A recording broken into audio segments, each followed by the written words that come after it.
عمرك قبل كده حسيتي ان انت فقدتي الثقة في نفسك او حاسة ان انت عندك صعوبة كبيرة جدا انك تحافظي على علاقات صحية متوازنة، حاسة انك مش عارفة تندمجي في العلاقات بتاعتك بسبب ان انت حاسة انك ثقتك بنفسك قليلة؟ فخليني اقولك ان الفيديو ده معمول مخصوص علشان يساعدك ان انت ازاي ترفعي من ثقتك بنفسك، خصوصا لو انت في علاقة او هتدخلي علاقات جديدة قريب. فلو انت عايزة تبني علاقة صحية، سواء كنت هتدخلي في علاقة جديدة او لسه ما دخلتيش او انت في علاقة بالفعل، تابع الفيديو ده للاخر. وخليني اقولك ان الفيديو ده من دروس مجانية من كورس ارفع من ثقتك بنفسك وتوكيدك لذاتك واستحقاقك. الكورس هتلاقيه متقسم لكذا سيكشن زي ما انت شايفة. الكورس كل غرضه ان هو ازاي يساعدك ان انت تعرفي تكون ثقتك بنفسك احسن، ان انت تكون ثقتك بنفسك اعلى، تكوني اكثر توكيدية، اكثر استحقاقا. كل المهارات المستخدمة في الكورس ده، من العلاج المعرفي السلوكي ومن العلاج الجدلي السلوكي، هتلاقي كل التفاصيل بتاعة الكورس موجودة في الديسكريبشن اللي موجود تحت. في الفيديو ده هنتكلم مع بعض على شوية حاجات وشوية نصايح تساعدك ان انت ازاي ترفعي من ثقتك بنفسك في العلاقات بتاعتك اللي انت فيها. فاول حاجة كده احنا محتاجين ان احنا نفهمها مع بعض، هي الثقة بالنفس. ثقتك بنفسك هي احساسك الداخلي اللي جواكي اللي يقولك ان انت قادرة على المواجهة، قادرة ان انت تعرفي تاخدي قرار بسهولة، قادرة ان انت تعبري عن نفسك من غير خوف ومن غير قلق. لكن مش كلنا عندنا الشعور ده، ومش كلنا بيكون عندنا شعور الثقة بالنفس بنفس الطريقة اللي انا وصفتها دلوقتي. في كتير مننا بيبقى حاسس بعدم الامان. عدم الامان ده ممكن يكون بيجي لنا بسبب تجارب اللي احنا شفناها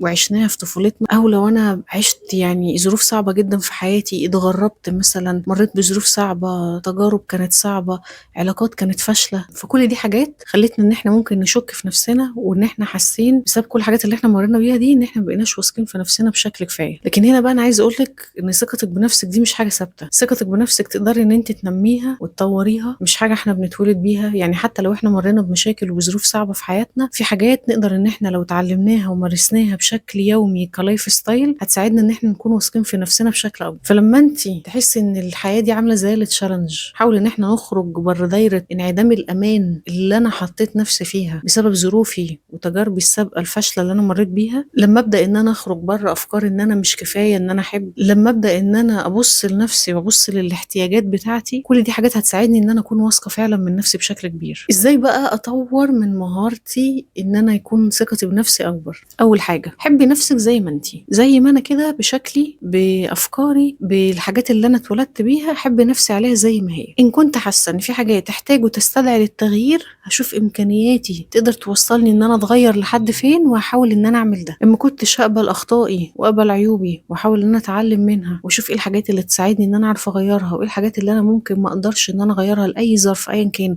سواء كانت دي قدراتي، سواء كانت دي ظروفي، سواء كانت انا حاولت ان انا اعمل اللي عليا وما توفقتش، ربنا ما وفقنيش. دي كلها حاجات يعني ما احاولش ان انا الوم نفسي عليها. انا احاول على قد ما اقدر ان انا ازاي اعرف اقبل نفسي زي ما هي، واشوف ان كل فرصه فشل هي فرصه جديده تساعدني ان انا اتعلم حاجات جديده عن نفسي انا ما كنتش اعرفها قبل كده. فانا عمري ما هعرف ابني علاقه صحيه مع اللي حواليا وانا مش باني علاقه صحيه جوه نفسي ومع نفسي، ان انا اصلا مش عارفه اقبل نفسي ومش حابه نفسي زي ما هي. ازاي اعرف احب نفسي؟ ابدا ان انا دايما اتكلم مع نفسي بشكل ايجابي، بان انا دايما اقول انا مش شبه حد، لان فعلا كل بني ادم هو مش شبه التاني. كل واحد فينا ليه تجاربه، ليه قدراته، ليه افكاره، ليه معتقداته. فابداي ان انت تقبلي ذاتك زي ما انت، وتكلمي مع نفسك بشكل كويس، خليكي مامنه بقدراتك وبافكارك وبتجاربك اللي انت مريتي بيها، اللي لولاها عمرك ابدا ما كنت توصلي للوضع اللي انت وصلتي له. حتى لو انت شايفه ان الوضع اللي انت وصلتي له دلوقتي هو وضع سيء ومش حلو ومش عاجبك، بايدك ان انت تحاولي تشتغلي عليه وتغيريه على قد برضه ما انت تقدري. تاني حاجه، عاوزاكي ان انت تعلمي نفسك ان انت ازاي تعرفي تحطي حدود صحيه مع نفسك ومع الناس اللي حواليكي، بالذات في علاقاتك. يعني ايه الكلام ده؟ وازاي ان انا اعرف ابني حدود صحيه؟ حدودك الصحيه دي يعني ان انا مش هفضل اضحي طول الوقت. حدودي الصحيه دايما بتتبني على الاحترام المتبادل. انا بحترم نفسي وبحترم الطرف التاني، فبديهي المفروض الطرف التاني هو كمان برضه هيحترمني وهيكون برضه هو كمان بيحترم نفسه. فما تكسفش ابدا ان انا اقول لا لو في حاجه مش مناسبه معايا، بهدوء تماما وبالراحه خالص. لو في حاجه انا شايفاها اتطلبت مني والحاجه دي مش ملائمه معايا، مش ملائمه لظروفي، مش ملائمه لمعتقداتي مثلا، ابدا ان انا اتناقش وابدا ان انا اتكلم. واذا هي مش مناسبه تماما ابدا ان انا اقول لا، وابدا اقول اسبابي واقول لا انا بقول لا ليه. فكل ما انا حطيت حدودي بشكل محترم احترم نفسي بيه واحترم اللي حواليا واقدر قيمتي كويس واحب نفسي كويس، كل ما ده يساعدني ان انا تكون علاقتي صحيه بالناس اللي حواليا. فدايما خليكي شايفه نفسك ان انت تستحقي الاحترام. كل ما احترمتي ذاتك وقدرتيها، كل ما اللي حواليك هيحترموكي. كل ما ابتديتي تحددي ايه الحاجات المقبوله وايه الحاجات الغير مقبوله في العلاقه بتاعتك، كل ما ده هيساعدك ان انت تعرفي تحترمي نفسك والناس اللي حواليكي، وتحديدا الشخص اللي معاكي في علاقتك هيحترمك بشكل كبير جدا. الحاجه الثالثه، العلاقه الصحيه مش مثاليه، ولازم تكوني مأمنه كويس قوي بحاجه زي كده. عمرك ما هتلاقي الشخص المثالي اللي هيكون معاكي طول الوقت حلو ولطيف وظريف، ولا انت برضه هتكوني الشخص المثالي اللي طول الوقت حلوه ولطيفه وظريفه. الدنيا فيها ايام ما بتخليناش وضعنا احسن حاجه، سواء كان من حيث افكارنا، حيث مشاعرنا، الظروف والضغوط اللي احنا بنمر بيها. فان ما كانش فيه ثقه متبادله، احترام متبادل، تفاهم ان انا ازاي بعرف اقبل ضعفي واقبل ضعف الاخر، وان احنا هيعدي علينا احنا الاتنين لحظات من الضعف، ان ما كنتش هكون حاسه بالراحه وانا على طبيعتي، وانا في الحاجه اللي انا بحب اقولها اتكلم. يعني مش ان انا اقصد ان انا اهين اللي حواليا، لا، ما اقعدش كل شويه كل كلمه افكر فيها، وكل حاجه ابص عليها، وكل حاجه اشوفها هي فعلا هتكون مناسبه مع اللي قدامي ولا لا، واقعد احلل فيها. لو انا بعمل كده يبقى انا مش في علاقه صحيه. وانس ان انا اكون مرتاحه وانا بتكلم، واكون واثقه في نفسي وفي الطرف التاني، والطرف التاني بيحترمني وانا بحترمه، ساعتها بس هتكون علاقه صحيه، بعيد بقى عن مفاهيم المثاليه الاوفر ان انا عايزه حد خالي من العيوب، عشان ما فيش حد خالي من العيوب. انا عايزه حد يقبلني زي ما انا، بدون تزييف. بدون تزييف ده يعني بدون ما انا اقعد اجمل في نفسي ولا هو يقعد يجمل لي في نفسه. وفي حاجه مهمه بقى عايزه اقولها لك، علاقاتك الصحيه مش بس بشريك حياتك، علاقاتك الصحيه مع اهلك، علاقاتك الصحيه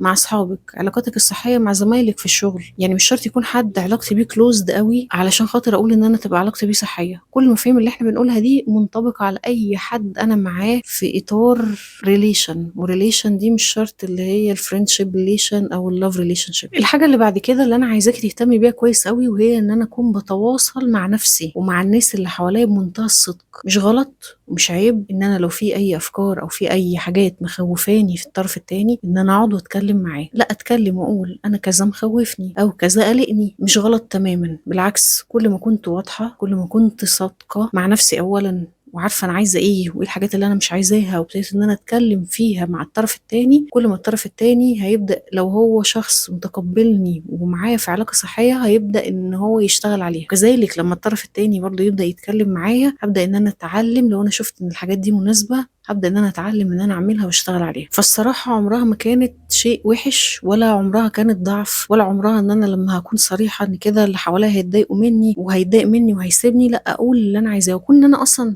ابقى شاكه، مجرد شك ان انا لما اكون صريحه مع الطرف التاني ان هو هيسيبني، يبقى كده في حاجه غلط. اما في حاجه غلط في العلاقه نفسها او مع الشخص ده، او في حاجه غلط في طريقتي انا بتعلقي بالشخص ده، ان انا في تعلق غير امن انا متعلقه بيه فيه. فعشان كده انا حاسه ان انا لو كنت صريحه ان انا ممكن الشخص ده يسيبني. في اللحظه دي انت محتاجه ان انت تتكلمي كويس عن رغباتك، عن حدودك، عن ايه المقبول ايه اللي مش مقبول. ولو حسيت ان انت الموضوع ده صعب عليكي ومش عارفه تعمليه، ما تتردديش فعلا ولو لثانيه واحده ان انت تحجزي جلسه علاج نفسي عشان تساعدك ان انت تحاولي تساعدي نفسك من ان انا ازاي اعرف اتخلص من الافكار وانماط التعلق دي. ولو انت عايزه تحجزي جلسه علاج نفسي اونلاين، هتلاقي كل تفاصيل حجز الجلسات موجوده في الديسكربشن اللي موجود تحت. دلوقتي بقى، وبعد ما اتكلمنا على شويه حاجات لو انت عملتيهم هتساعدك ان انت فعلا تعرفي تعززي من ثقتك بنفسك، وان انت ازاي تعرفي تبني علاقه صحيه. افتكري دايما ان انت محتاجه تقبلي نفسك زي ما انت، محتاجه ان انت تبقي صوتك الداخلي اللي جواكي دايما يكون صوت داعم. وافتكري ان انا لازم اكون صريحه مع نفسي قبل ما اكون صريحه مع الناس اللي حواليا، واتكلم في مخاوفي دايما من غير ما احس ان انا قلقانه وخايفه. وخليكي عارفه، التغيير مش بيبدأ من يوم وليلة، لكن التغيير دايما بيجي من قرار واحد بس، ان انا دايما ابقى شايفة نفسي ان انا استحق الافضل. فابدأي دلوقتي، حاولي ان انت تاخدي خطوة واشتغلي على نفسك،